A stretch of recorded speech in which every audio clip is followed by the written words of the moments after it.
অল্পতেই মন খারাপ হয়ে যাওয়া মানুষগুলোই কেবল জানে জগতে ভালোবাসার কি দরকার, কতটা তীব্র দরকার।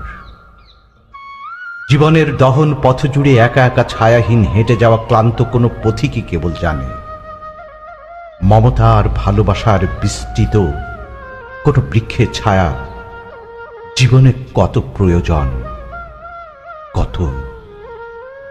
অথচ রোজগেরে দিন, হাপিত্যেশের রাত্রি, শ্রম আর ব্যস্ততার দুনিয়া সে সকল তেষ্টাদের কি অসংকোচেই না আড়াল করে রাখে।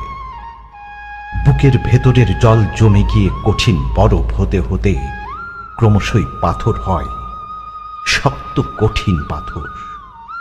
কিন্তু কখনো কখনো কেউ কেউ জানে খানিক মমতার স্পর্শ, খানিক নরম গলার আদুরে ডাক, একটু গভীর চোখের দৃষ্টি, কিংবা শক্ত করে বুকের ভেতর জড়িয়ে ধরা ওম, কি অদ্ভুতভাবেই না সেই আড়ালে রাবডালের জমে থাকা পাথর আর পাথুরে নদীর বুকে ছলো ছলো জলে বান ডাকিয়ে দেয়।